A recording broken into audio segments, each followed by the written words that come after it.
Des policiers ont menotté un tireur d'élite béret vert, puis un général de l'armée est venu au tribunal pour s'excuser. La salle d'audience était plongée dans un silence pesant, qui ressemblait moins à une anticipation qu'à une condamnation solennelle en attente d'être prononcée. L'écho des bottes frappant le parquet ciré le rompit, sec, délibéré et militariste. Le sergent-chef Marcus Reid se tenait à la table de la défense, la silhouette figée mais retenue par des menottes en acier froid qui lui enserrèrent les poignets. Autrefois, fier tireur d'élite des bérets verts, décoré pour sa bravoure dans de multiples zones de combat, Marcus paraissait désormais diminué, dépouillé de l'honneur que symbolisait son uniforme. Sa tenue militaire était impeccable, repassée à la perfection, mais les médailles qui auraient dû orner sa poitrine brillaient par leur absence. C'était comme si les symboles mêmes de son sacrifice avaient été effacés, tout comme sa réputation. De l'autre côté de la salle d'audience, les procureurs échangeaient des regards suffisants, leur confiance inébranlable face à la gravité de l'homme qu'ils cherchaient à démanteler. Le juge qui présidait l'affaire était assis, le visage buriné, le marteau lourd et menaçant. Il leva à peine les yeux pour croiser ceux de Marcus, son attention plus absorbée par la pile de dossiers sur son bureau que par l'homme qui avait autrefois sauvé d'innombrables vies américaines à l'étranger, désormais réduit à l'état d'accusé accusé d'agression sur un agent fédéral et d'entrave à la justice. Un murmure sourd parcourut l'auditoire, les murmures emplissant la vaste salle comme une marée agitée. La foule, mélange de curieux, de journalistes et d'une poignée de sympathisants, échangeait des bribes incrédules. Des questions flottaient dans l'air comme en quête de validation. Marcus n'était-il pas le soldat qui avait neutralisé à lui seul cette cellule terroriste à Kandahar? N'avait-il pas tout risqué pour sauver des otages piégés dans le chaos brutal de la Syrie? Les souvenirs de son courage, de son dévouement indéfectible, contrastaient avec le sombre récit qui se dépeint entre ses murs. Pourtant, aucun de ses exploits ne semblait influencer le cours des choses. La justice qui l'entourait était froide, indifférente et inflexible, concentrée sur les accusations portées contre lui, ignorant l'homme qui les accusait. Derrière Marcus, assis sur un modeste banc en bois, était assis Caleb Reid, son jeune frère. Caleb était en 2e année d'université, légèrement voûté sous le poids de l'inquiétude et de l'impuissance. Ses yeux quittaient rarement Marcus, l'homme qu'il avait toujours admiré, le frère qu'il avait supplié de ne pas rentrer après la cascade d'événements qui s'était produite à peine 2 semaines plus tôt. Caleb avait supplié Marcus de rester à l'écart de la tourmente croissante, de se tenir à distance des bas-fonds de la corruption qui déchirait leur vie. Mais le sens du devoir de Marcus, ancré dans des années de discipline militaire et d'honneur personnel, l'avait propulsé directement dans la tourmente. 2 semaines plus tôt, par une fraîche soirée d'automne, Marcus s'était retrouvé sur le toit d'un parking faiblement éclairé. C'était une rencontre fortuite, devenue un acte de courage délibéré. Caché dans l'ombre, il avait discrètement enregistré une conversation entre un petit groupe d'hommes, policiers et fonctionnaires municipaux, chuchotant avec urgence et malveillance.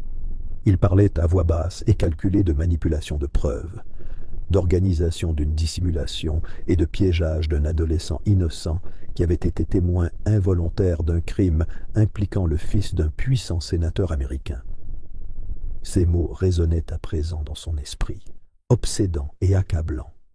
Il avait capturé la preuve d'un fléau si profond qu'il menaçait d'empoisonner les fondements mêmes de la justice dans leur ville. Cet adolescent était Malik Sanders, âgé de seulement 17 ans. Le garçon avait disparu sans laisser de traces quelques jours après cette réunion sur le toit. Sa mère avait signalé sa disparition, mais les appels étaient restés sans réponse, l'affaire étant mise de côté comme délibérément oubliée. Les médias fermaient les yeux et le public ignorait toujours les forces sinistres à l'œuvre. Guidé par son propre code, l'engagement indéfectible du soldat envers la vérité et l'honneur, Marcus a commencé son enquête, traquant des pistes et cherchant des alliés. Mais plus il en apprenait, plus la situation devenait dangereuse. Il n'avait pas réalisé l'ampleur de la corruption, ni l'importance des enjeux, jusqu'à ce que l'étau se resserre autour de lui. Le procès a débuté avec l'accusation qui a dévoilé son récit. Elle a dépeint Marcus comme un homme déséquilibré par un syndrome de stress post-traumatique non traité, un tireur d'élite redoutable devenu instable et explosif. Elle a affirmé que, lors de ce qu'elle a qualifié d'interrogatoire de routine par des agents fédéraux, Marcus était devenu agressif, attaquant l'officier sans provocation. Ce portrait, c'est T. 2 semaines auparavant, Marcus avait réussi à remettre cette preuve cruciale à un ami de confiance, un ancien officier du renseignement militaire, qui avait promis de la révéler. Pourtant, le lendemain, Marcus était arrêté. Le timing n'était pas fortuit. Il s'agissait d'une manœuvre calculée pour réduire au silence le seul homme qui osait menacer les secrets jalousement gardés de l'établissement. Alors que Caleb regardait son frère subir l'examen rigoureux du tribunal, il était aux prises avec un mélange féroce d'impuissance et de colère. Le tribunal n'était plus un lieu de justice aujourd'hui, mais un théâtre où le pouvoir se livrait à ses jeux les plus cruels. Les visages des procureurs, suffisants et impénétrables, masquaient les véritables acteurs qui tiraient les ficelles en coulisses, des officiers supérieurs et des politiciens déterminés à préserver leur domination, quel qu'en soit le prix. L'esprit de Caleb repassait chaque détail dont il avait été témoin au cours de ces semaines éprouvantes. Comment Marcus était arrivé à son petit appartement la veille de son arrestation, tendu et hanté, lui racontant la réunion qu'il avait enregistrée et le chemin dangereux qu'il empruntait. Comment il avait juré de tenir bon malgré les menaces. Comment Caleb l'avait supplié de battre en retraite, d'attendre un moment plus sûr, mais la détermination de Marcus était inébranlable. Son frère était soldat, et les soldats se battaient pour ce qui était juste, même si le champ de bataille n'était plus un sol étranger, mais les tribunaux mêmes, censés faire respecter la justice. Lorsque le juge ouvrit le procès, Caleb sentit le poids de l'instant peser sur lui. Il ne s'agissait pas seulement d'une procédure judiciaire. C'était une bataille pour la vérité, dans une ville où la corruption s'était propagée dans toutes les institutions censées protéger ses citoyens. Le procès allait mettre à l'épreuve non seulement le sort de Marcus, mais aussi l'intégrité d'un système qui semblait déterminé à protéger les siens, quelles que soient les vies innocentes qu'il détruisait. L'accusation a présenté son dossier avec une précision clinique, décortiquant les déploiements passés de Marcus, se concentrant sur son traumatisme militaire, le dépeignant comme une bombe à retardement plutôt que comme un homme d'honneur. Les témoins cités par la défense ont été discrètement écartés ou discrédités sans trop d'efforts. L'atmosphère du tribunal s'est épaissie de tension, chaque instant s'étirant insupportablement tandis que Marcus se tenait silencieux, supportant le poids des accusations qui menaçaient de détruire tout ce pour quoi il s'était battu. Devant le tribunal, une petite foule s'était rassemblée, leurs expressions mêlant curiosité et indignation discrète. Les équipes de presse s'activaient, diffusant des extraits du procès, mais le récit officiel restait biaisé contre Marcus. Les réseaux sociaux grouillaient d'opinions contradictoires. Certains louaient Marcus comme un héros accusé à tort, d'autres acceptaient le portrait d'un vétéran dangereux en pleine dérive. La vérité, comme toujours, semblait emmêlée sous des couches de machination politique et de manipulation médiatique. Intérieurement, le regard de Caleb ne quittait jamais son frère. Malgré la pression croissante, Marcus garda une posture ferme, son regard perçant, ne trahissant ni la peur ni la frustration que Caleb ressentait en lui. Il se demandait combien de temps encore Marcus pourrait endurer cette épreuve, combien de batailles il lui faudrait encore mener avant que la justice ne triomphe enfin. L'horloge de la salle d'audience tournait sans relâche, marquant le pas dans un procès qui semblait conçu non pas pour révéler la vérité, mais pour l'enterrer sous une montagne de mensonges et d'intimidation. Le cœur de Caleb battait la chamade. empli d'un espoir désespéré que, quelque part dans cette chambre froide, la vérité ait encore une chance de respirer. Mais pour l'instant, il ne pouvait qu'observer et attendre, priant pour que le soldat qui avait affronté la mort sur des champs de bataille lointains survive à la trahison qui se déroulait sous ses yeux. 2 semaines plus tôt, l'air nocturne était lourd de tension, et le bourdonnement lointain des hélicoptères tournoyait au-dessus de sa tête. Marcus Redd avançait prudemment dans l'ombre d'une ruelle étroite, le souffle court, chaque muscle tendu par la vigilance. Une vive douleur à l'épaule lui rappela la balle qu'il avait effleurée lors de l'embuscade. Ses vêtements étaient déchirés par endroits, sa peau maculée de terre et de sang, mais l'adrénaline le maintenait en mouvement, nourrissant sa détermination. Il avait été piégé, attaqué par des hommes dont le visage était dissimulé derrière des visières sombres et des véhicules banalisés. Ils n'avaient pas besoin de badge pour mener à bien leur mission. Le pouvoir qui les animait était invisible, mais indéniable. Marcus avait intercepté un appel désespéré Malgré la douleur atroce et le danger grandissant, Marcus serrait fermement la petite clé USB dans sa main. La clé pour démêler le complot. Cette clé contenait des enregistrements, des documents et des noms, des preuves qui impliquaient le chef de la police de la ville, un juge fédéral, et même le sénateur dont le fils avait orchestré la dissimulation. Marcus savait qu'il devait remettre ces preuves entre des mains dignes de confiance, sinon tout espoir serait perdu. Il arpenta les rues tel un fantôme, évitant les caméras de surveillance et les patrouilles, jusqu'à un point de rendez-vous discret. Là, dans la pénombre d'un restaurant délabré, il tendit la clé à Lionel Dorsey, un ancien officier du renseignement militaire reconverti en détective privé. Le visage de Lionel était sombre mais résolu, ses années de service gravées dans les rides de ses yeux. Il promit à Marcus que les preuves seraient remises à ceux qui pourraient révéler la corruption. Mais le lendemain matin fut un cauchemar qui s'empara de Marcus. Devant la clinique des anciens combattants où il se faisait soigner, Marcus fut soudain encerclé et détenu par des agents qui le traitèrent non pas comme un héros de guerre, mais comme un dangereux criminel. Menotté et privé d'assistance juridique, il fut placé en garde à vue sans explication. Les droits pour lesquels il s'était battu à l'étranger lui semblaient désormais un lointain souvenir, arraché par ceux qui craignaient les vérités qu'il détenait. De retour au présent, Lionel était assis tranquillement dans la galerie du tribunal, les mains fermement serrées sur ses genoux. Son regard ne quittait pas Marcus tandis que le procès s'éternisait, toute son énergie concentrée sur la protection des preuves qui pouvaient sauver la vie du soldat et peut-être même la ville elle-même. La clé USB était sous clé, mais chaque tentative de la présenter au tribunal s'était heurtée à une résistance inexplicable. Les requêtes en présentation de preuves disparurent sans laisser de traces.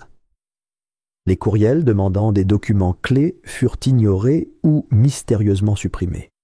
Les témoins qui avaient accepté de témoigner se rétractèrent sous la pression, leur courage érodé par des menaces voilées dans un langage bureaucratique. Lionel savait qu'il menait une guerre silencieuse, une bataille livrée non pas avec des armes et des explosions, mais par la manipulation, l'intimidation et la poigne de fer d'un pouvoir corrompu. Juges, procureurs et politiciens servaient tous des maîtres invisibles aux yeux du public, leur allégeance au droit et à la justice étant compromise par la cupidité et l'ambition. Au milieu de l'audience, l'accusation s'apprêtait à présenter comme preuve une vidéo falsifiée, une vidéo montrant, selon elle, Marcus agressant un agent fédéral.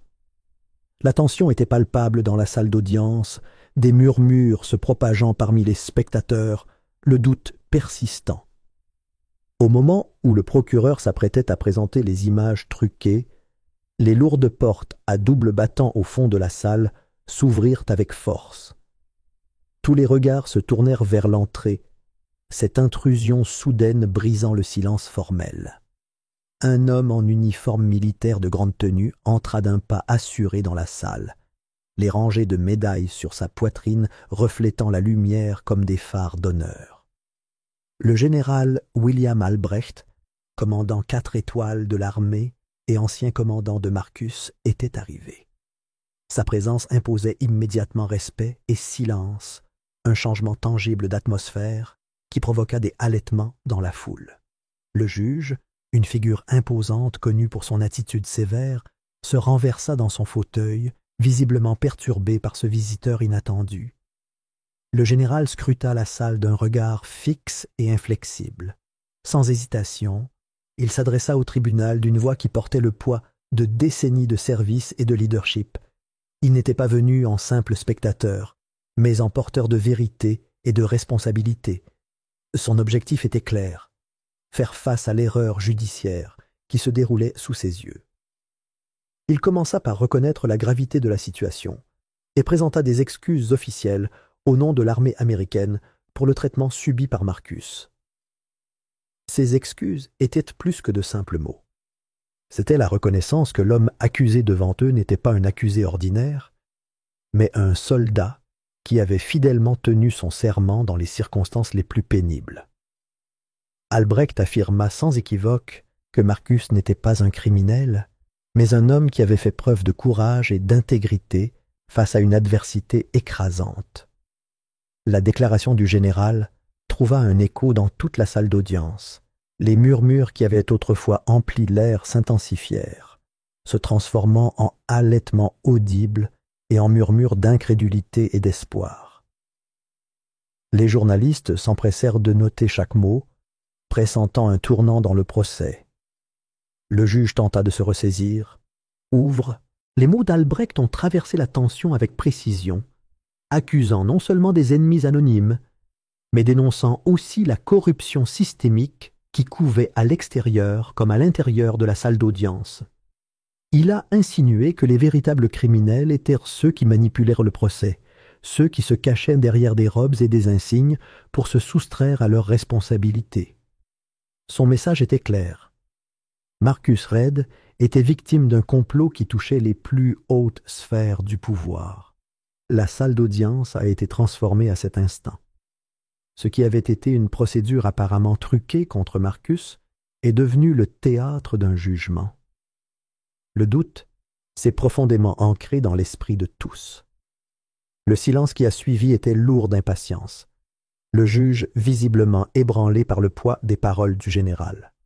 Impossible d'ignorer le contraste saisissant entre l'honneur inébranlable du soldat et les forces obscures déployées contre lui. En dehors de la salle d'audience, l'effet d'entraînement a été immédiat. Les médias ont diffusé des gros titres, les réseaux sociaux ont explosé de hashtags appelant à la justice. Le récit, jusque-là soigneusement contrôlé par de puissants intérêts, s'est soudainement fracturé. L'opinion publique a commencé à changer, et avec elle, le fragile équilibre des pouvoirs au sein même du procès. Pourtant, même si le vent semblait tourner, Lionel savait que le combat était loin d'être terminé. Les forces déployées contre eux étaient implacables, expertes dans les arts obscurs de l'obstruction judiciaire et de la manipulation politique. La bataille pour la vérité s'était transformée en une guerre sur plusieurs fronts et les enjeux n'avaient jamais été aussi élevés. Dans la salle d'audience, Marcus ressentait un regain de détermination. L'arrivée inattendue du général Albrecht était une bouée de sauvetage lancée en eau trouble, signe que quelqu'un en position de pouvoir croyait encore aux valeurs qu'il avait défendues. Mais la route restait périlleuse. Chaque geste serait surveillé, chaque pas contré par ceux déterminés à le réduire au silence. Caleb était assis, agrippé fermement à son banc, le cœur battant d'un espoir prudent. Il avait perçu une lueur puissante dans l'entrée du général, une fissure dans l'armure du système corrompu. Pourtant, il comprenait aussi la précarité du moment. L'ennemi auquel ils étaient confrontés n'était pas seulement le tribunal, mais tout un appareil conçu pour écraser la dissidence et protéger les siens. À la reprise de l'audience, l'atmosphère dans la salle se transforma. Les avocats des deux camps ajustèrent leur stratégie. La façade de confiance de l'accusation avait été brisée, remplacée par une prudence prudente. La défense, encouragée par les paroles du général, poursuivit son cours avec une vigueur renouvelée. L'histoire ne concernait plus seulement Marcus Redd. Il s'agissait d'un système au bord du démantèlement, du pouvoir de la vérité face aux ombres de la corruption. Et si l'issue restait incertaine, une chose était claire. La bataille ne faisait que commencer. Le marteau du juge Arrow frappa le banc avec un bruit sourd qui semblait faire écho au malaise qui s'installait dans la salle d'audience. Son visage, habituellement un masque d'autorité stoïque, était décoloré, pâle, comme si la gravité du chaos qui se déroulait l'avait momentanément privé de son sang-froid. Il décréta une suspension d'audience, le mot suspendu dans l'air comme une trêve fragile dans une guerre qui ne faisait que commencer. Les procureurs sortirent précipitamment de la salle, leurs mouvements brusques et précipités, leur voix se transformant en chuchotements pressants sur les lignes téléphoniques grésillantes. Ces chuchotements coordonnés et ces échanges frénétiques trahissaient une panique sous leur apparence professionnelle. L'élan que l'arrivée du général Albrecht avait insufflé au procès était inattendu, et l'appareil du pouvoir s'efforçait de se recalibrer, de reprendre le contrôle. À côté de Marcus, le général était assis comme une sentinelle silencieuse, ses larges épaules carrées dans une dignité tranquille, le poids de ses années de commandement pesant sur l'instant. Sa présence était une forteresse d'intégrité, un contraste saisissant avec le chaos croissant qui les entourait. Marcus, encore meurtri mais inébranlable, sentit un regain d'espoir. C'était la première fois depuis des semaines qu'il pressentait la possibilité d'une justice, non pas la moquerie tordue qui avait dominé jusqu'alors, mais quelque chose de réel, une cause qui valait la peine de se battre. Devant le palais de justice, le vrombissement des moteurs s'intensifiait, tandis que les camionnettes des médias et les camions satellites bordèrent la rue, leurs antennes dressées telles des sentinelles, se préparant à diffuser ce moment crucial. L'histoire n'était plus enfouie dans l'ombre. Elle avait percé les murs érigés par ceux qui cherchaient désespérément à elle. Ce soir-là, la bataille dépassa les colonnes de marbre du tribunal pour s'étendre dans les rues froides et impitoyables. Caleb quitta son campus universitaire sous le coup d'un malaise. Il sentait des regards braqués sur lui depuis des jours. Des silhouettes obscures rôdaient juste derrière sa vision périphérique, des pas qui s'affaiblissaient lorsqu'il se retournait. Son instinct lui criait qu'il était suivi, mais il n'y avait personne lorsqu'il se retourna. La paranoïa grandissante était un effet secondaire de la tempête qui s'abattait sur l'affaire de Marcus. Puis, sans prévenir, sa résidence universitaire fut perquisitionnée sous prétexte d'une inspection de sécurité. Les agents s'engouffrèrent dans le bâtiment avec une autorité incontrôlée, fouillant dans les affaires, confisquant ordinateurs portables, carnets et tout ce qui pouvait relier Caleb à l'affaire. L'intervention fut rapide, efficace et destinée à envoyer un message clair. Aucune interférence ne serait tolérée. Pendant ce temps, Dominic West, un journaliste qui couvrait le procès avec acharnement, devint une autre victime de cette guerre de l'ombre. Retrouvé inconscient près de la gare, le corps meurtri et meurtri, il gisait sous les néons aveuglants qui clignotaient au-dessus de lui. Son ordinateur portable, réservoir d'innombrables interviews et pistes inédites, avait disparu. Les vitres de sa voiture, brisées par des mains invisibles, brillaient d'éclats de verre brisés sous les lampadaires. L'attaque était un avertissement brutal à la presse. Le silence était de rigueur. Le paysage médiatique de la ville, déjà mis à rude épreuve par la corruption et la peur, était désormais soumis de force. Lionel, cependant, avait anticipé ses manœuvres dans le jeu d'échecs du pouvoir. Ses années de travail dans le renseignement lui avaient appris la valeur de la redondance et de la diffusion. Avant la suspension de l'audience, il avait secrètement communiqué l'intégralité du contenu de la clé USB à un réseau de journalistes indépendants de confiance, véritable lien numérique tissé dans la trame d'Internet. Du jour au lendemain, vidéos et documents ont fuité en ligne, se propageant comme une traînée de poudre sur les réseaux sociaux et les médias du monde entier. Des images ont fait surface montrant la réunion sur le toit où le complot a été ourdi. Des vidéos accablantes révélant des preuves fabriquées pour piéger Marcus et des témoignages de témoins manifestement obtenus sous la contrainte. Internet a explosé d'indignation et de solidarité. Le hashtag #FreeMarcus a fait le tour du monde, unissant un public disparate dans une demande commune de justice. Devant le palais de justice, des manifestations ont éclaté. Une foule en colère et déterminée scandait à l'unisson, leur voix formant une vague montante contre une corruption endémique. Malgré la vague de protestations à l'extérieur, la salle d'audience est restée un champ de bataille de pierre et de silence. Les forces qui cherchaient à étouffer la vérité ont agi rapidement et sans pitié. Du jour au lendemain, un nouveau juge a été nommé, un inconnu, réputé pour son strict respect de la loi, mais peu compatissant envers ceux qui défiaient l'establishment. L'avocat initial de la défense a été brusquement démis de ses fonctions par décision de justice, les documents scellés invoquant des divergences irréconciliables et des irrégularités de procédure, mais personne n'en connaissait la véritable raison. Marcus fut privé de son droit de parole pendant le procès, réduit à l'état de silhouette silencieuse dans le fauteuil de l'accusé, sa voix étouffée par un décret bureaucratique. Juste avant la reprise de l'audience, une tentative désespérée de falsification du casier à preuve fut entreprise. Quelqu'un tenta de forcer le coffre-fort sécurisé, où était stockée la clé USB, et d'autres documents essentiels. Cette tentative d'ingérence ne fit que confirmer les limites auxquelles l'opposition était prête à aller. Mais la clairvoyance de Lionel avait érigé un pare-feu contre une destruction totale. Le contenu de la clé USB était déjà disponible, accessible à des millions de personnes capables de témoigner et de préserver la vérité.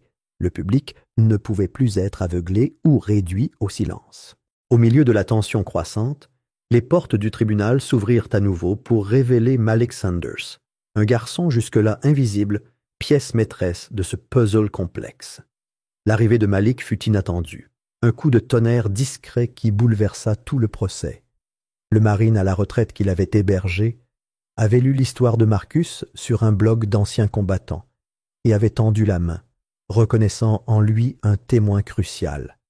Malik s'avança à la barre, la peur palpitant dans son jeune corps, mais sa voix était assurée, le courage de la vérité calmant ses nerfs. Sous serment, il raconta le cauchemar qu'il avait enduré. La nuit, où des policiers en voiture banalisée l'avaient poursuivi dans les rues de la ville, le cœur battant la chamade, alors qu'il fuyait pour se mettre à l'abri. Il parla de Marcus, le soldat qui s'était jeté dans la ligne de tir, avait reçu une balle qui lui était destinée et avait été accusé d'un crime qu'il n'avait pas commis. Malik nomma des noms, des policiers qui avaient abandonné leurs insignes pour des raisons personnelles, le fils du sénateur dont la cupidité avait corrompu le système.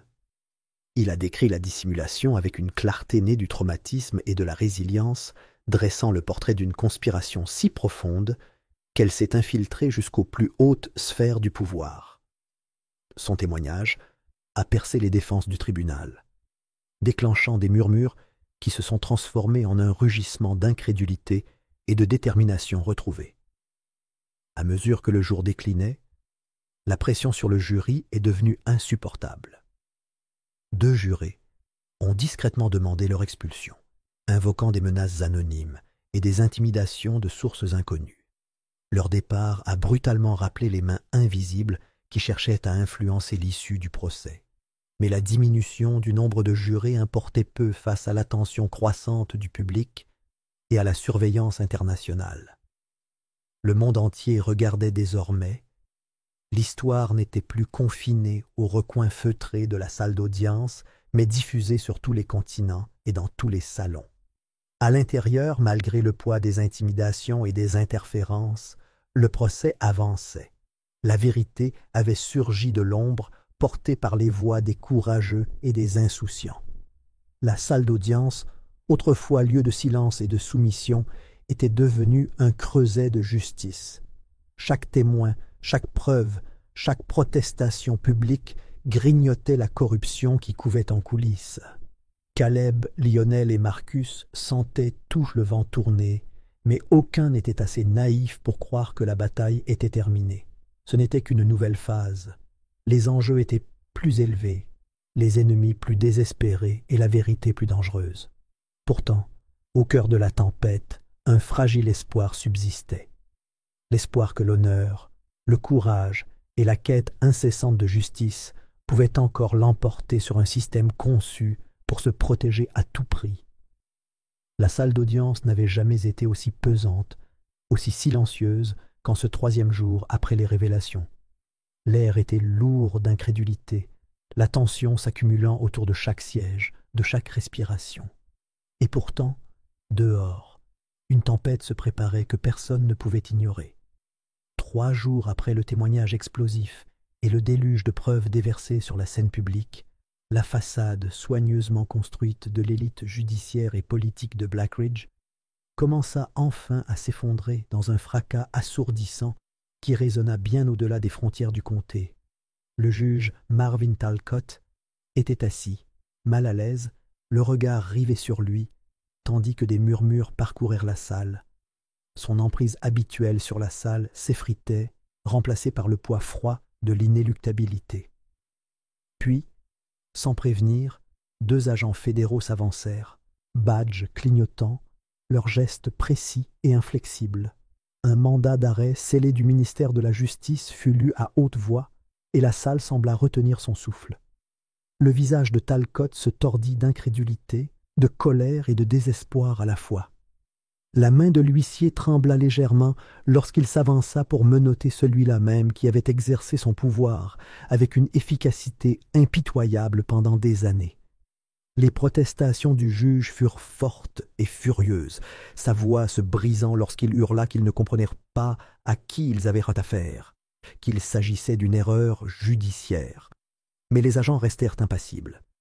Le poids de la loi, autrefois déformé et déformé par Talcott lui-même, pesait désormais lourdement sur lui. Devant le palais de justice, les quarts de reportage se rassemblèrent comme une meute de loups, leurs caméras capturant chaque instant. L'image du juge autrefois intouchable, menotté, se répandit rapidement sur les ondes, relayée par tous les grands médias, attisant la vague d'indignation publique qui couvait depuis les révélations audacieuses de Jeron Holloway. Dans la rue, les gens, dont beaucoup avaient subi en silence la rigueur des décisions de Talcott, ressentirent une bouffée d'espoir et de justification.